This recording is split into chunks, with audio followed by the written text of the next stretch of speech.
పాడి పంటల ఛానల్ వీక్షిస్తున్న రైతు సోదరులకు నమస్కారం.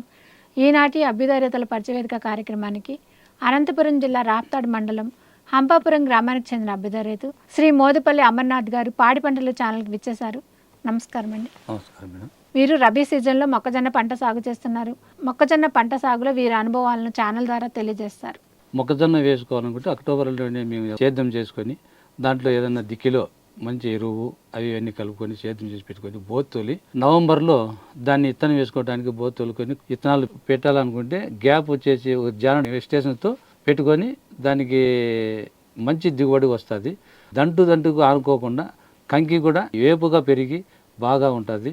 దానికి మేము ఏం చేస్తామంటే అది డ్రిప్ ద్వారాగా ఏదన్నా కానీ సేంద్రియ ఎరువులు కాకుండా మన మందుల ద్వారాగా 319 కానీ 05234 1267 కానీ ఇట్లాంటివి ఏంటన్నా కానీ దానికి పంపించి దాన్ని దిగుబడి ఎక్కువ వచ్చేదాకా చేసుకుంటాము. దాన్ని కలుపు విషయానికి వచ్చేస్తే కలుపు మందులు వాడుకోకుండా బ్లేడ్తో మధ్యలో సాల్లో మేమే చేసుకొని మళ్ళా పైన పక్కన ఉన్నది లేబర్తో క్లీన్ చేసుకొని దాంట్లో ఏమన్నా కానీ మనం మందులు వాడాలనుకుంటే లేబర్స్తోనే పెట్టిస్తాము. దాంట్లో సుల్లో మందులు పోసేదానికి ఏదో ఒకటి మందు గుళికలు ఆ సుల్లేకేస్తే ఏ రోగమో రానికుండా ఉంటుంది. మళ్ళీ నెక్స్ట్ ఏదన్నా క్రియేటికాలు ఆడించకుండా మళ్ళీ ఒక మందు పిచికారి ఆడించుకుంటే దాంట్లో ఎకరా నుంచి 35 నుంచి 40 క్వింటాల వరకు అవుతాయి. దాంట్లో కూడా మాకు మంచి రేటు, రైతుకి మంచి లాభదాయకంగానే ఉంది.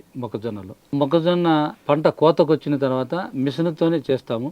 అది కూడా ఎకరానికి 2000 నుంచి 2300 దాకా తీసుకుంటారు. దాన్ని తీసుకున్న దానివల్ల కంకి విత్తనము అంత ఓ పక్కకు వస్తుంది. దాంట్లో నీట్గా విత్తనం కూడా బాగా నీట్గా ఉంటుంది. మేము మార్కెట్ చేసుకోవాలనుకుంటే నాణ్యతగా అట్లా ఉంటుంది కాబట్టి మార్కెట్లో ధర కూడా మంచి ధర పలుకుతుంది. ఇప్పుడు అదే మొక్కజొన్న వేసుకోవాలనుకుంటే విత్తనం ఖర్చు వచ్చేసి ఎకరాకు 20 నుంచి 25 వరకు వస్తుంది. దిగుబడి ఎకరాకు 35 నుంచి 40 క్వింటాల వరకు వస్తుంది. కింట 2100, 2200 వరకు అమ్ముతుంది. కాబట్టి మాకు లాభదాయకంగా ఉంటుంది. నేర్చుకున్న దానికి రైతుకు లాభము. కాబట్టి మేము ఎక్కువ ఇప్పుడు పంటలు కూడా మొక్కజొన్న పంట వేసుకుంటాం. ఇప్పుడు మొక్కజొన్న నీళ్లు డ్రిప్ ద్వారా పోతే లాభదాయకం ఉంటుంది. అదే మేము నీళ్లు కట్టాలా బోధతో అనుకుంటే తక్కువ నీళ్ళతో ఏమీ చేయలేము. కాబట్టి అదే కట్టేదానితో 3 ఎకరాలు బారు పెట్టుకుంటాం. కాబట్టి అట్లా వలన కూడా మేము చాలా బెనిఫిట్ పొందుతాం. ఈ గవర్నమెంట్ సబ్సిడీ డ్రిప్ ఇచ్చింది కాబట్టి ఈ డ్రిప్ ద్వారాగా రైతు చాలా ఉపయోగపడుతున్నాడు. బాగా లాభదాయకంగా ఈ పంటలు తీసుకుంటున్నాడు. ఇప్పుడు మొక్కజొన్న మేము ఎక్కువ తీసుకున్న కొన్ని ఇంటికి తీసుకుంటాము. ఆ ఇంటికి కూడా ఎందుకంటే మేము ఏమన్నా వ్యవసాయం పశువులకు కానీ లేదంటే పొట్టేళ్ళు పెంచుకున్నా దానికి ఆడించుకొని దాన వేసుకోవడం చేసుకుంటాము.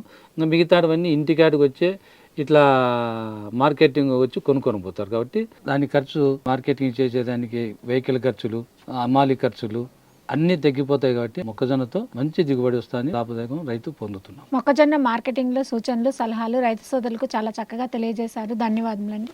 నమస్కారం.